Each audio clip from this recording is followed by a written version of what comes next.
We want to get over to the Minnesota Wild, where the head coach is speaking to the media right now about last night's game and what lies ahead. Recovery, and then you just make sure you plan the right things for tomorrow. John, if Zuki can't play, how concerned are you that you're having trouble finding a winger that's going to get Kirill going here? How much is this on Kirill? How much is this on his line mates? All that. I think it's a combo.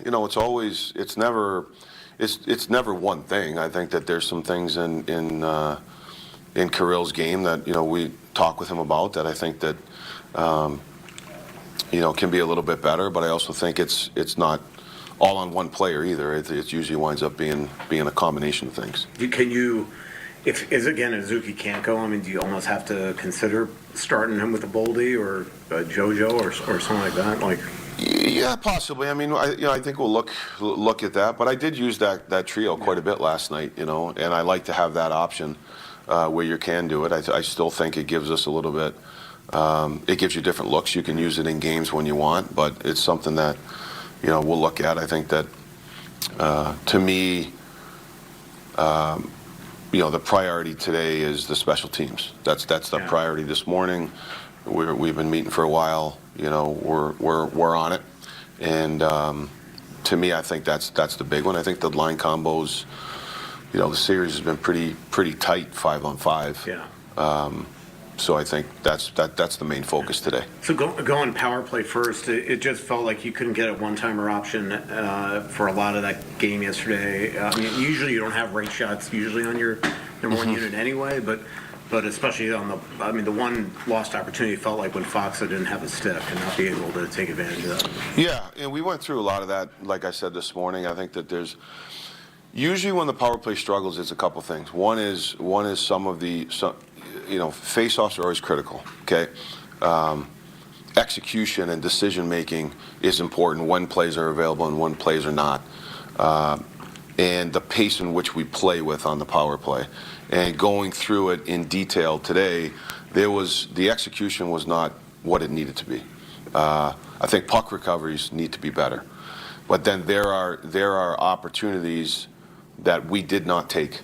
And to me, that's some decision making and some structural things that need to be better.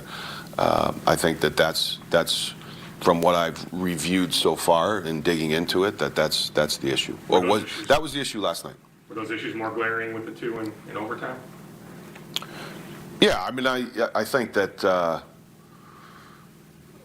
I guess I would say this, right? Kirill hits the post, Boldy hits the post off the breakaway. Like if we score two there, we're probably not having this discussion, right? But to me, it's not just that. My thing is we need to generate more on the power play. So we didn't get a couple, but in general, the process needs to be better. I think that's what I'll say. Sorry about that. I think you had 7 shots on 7 power plays. Is that kind of part of the decision-making process? You mean as far as looking at passing it around the perimeter? Yeah, it's not taking the things that are available when Listen, they're a good they're a good penalty kill, but there's certain things that they do that you have to try to expose, and you got to do it. And if it doesn't work, you got to do it again. If it doesn't work, you got to do it again, and not mean it doesn't work. Maybe you miss a play, but right now there's just got to be a little bit more. There's got to be more detail to it. How about and execute what? Okay, when they look like this, here's the options. When they look like this, here's the options.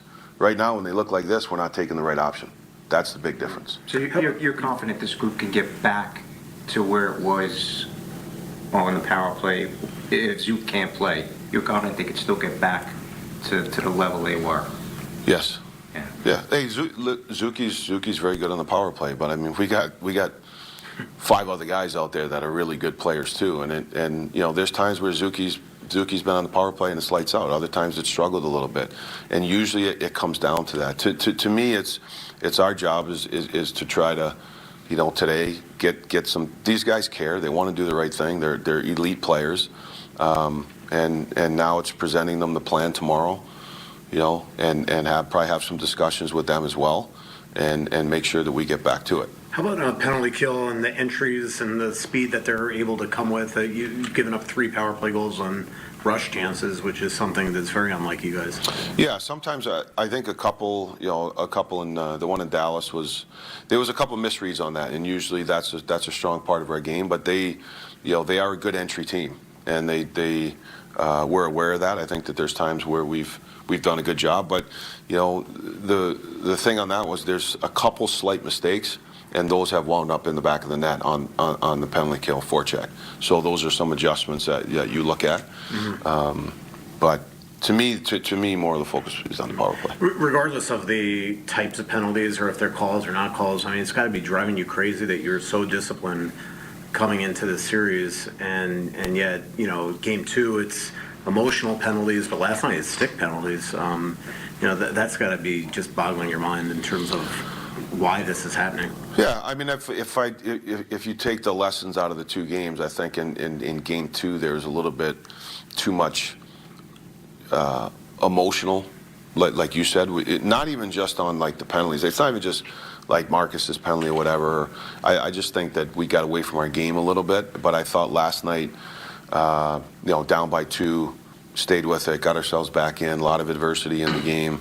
I thought that we did a good job of staying focused and not playing with emotion, playing hard like we did, but it wasn't an emotional response. We still, did a lot of good things in the game. So, the penalties, as I told the team, it's the playoffs. You have to expect the unexpected, and you have to just play, regardless of what happens. A big hit, a penalty, a power play, up a goal, down a goal, just play. Whatever, in the playoffs, things are unexpected happen all the time. Right now, it could be how many penalties are in the games, right? You have to continue to play and deal with the situation that arises. John, how valuable is this extra day of rest, particularly for the vets? I think it's valuable. I mean, it was a little bit of a quick turnaround, going from I think for both teams, obviously the hard-fought game 2, and then coming right back again and playing a double overtime game. So the fact that we have a couple days, I think, is really good for our group. And what does a strong response look like for your group in game 4? Well, I don't necessarily know if we need a response. I think the game last night was, it was, the difference was they scored on their power play and we didn't enough. Other than that, both teams played a heck of a game. So I think it's not about responding. It's about resting, recovering, making sure that, we're getting better from that game in certain areas, and then we're coming right back out ready to go and play our game. Back to the power play a little bit, and you tried like Hartman there, and the first one, Tarasenko, and then Brink. Like, Has there ever been the thought of using maybe Faber and Hughes on the power play as help unit in terms of the way they can get the pucks to the net and way their chemistry and like move the pucks around? Or I wasn't sure if that was a thought of using 2D on that. Yeah, it's a thought. I mean, I think. Listen, when you go through this, it's like I said. Right now, you start with the tactical part, the video part. What are we executing? What are we not? Before you go into personnel changes, but I also think that's something on the table that we'll talk about as well. But it's not one thing that you say, oh, this is what it's going to be. I think it's a combination of things, and we got to help the guys get it going, because I know they want to do it, they can do it, and I'm confident we will be able to do it. Not that you're coaching kindergarten here, but I mean, did you get a chance to talk to Yurov and how he's doing after? I talked to him I talked to him after the game. He was obviously upset, and I couldn't imagine, a young kid like him, the way that he must have felt. And I thought it was important that he recognized that the game's not on him. It was a mistake. We all make mistakes. He wasn't the only one in the game, and to keep his head up, and we got his back, and we got to don't sit on it. It's playoffs. It's we win as a team, we lose as a team. It's not on one guy. I think he felt better, and I'll check in with him again today too, just make sure he's doing okay. But I know he's supported by his teammates as well. Yeah. Was that in your office or? No, it was in the change room, locker room. Cool. We're good. Thanks. Thanks, John. You guys good? All right, you guys have a good day. Thank you.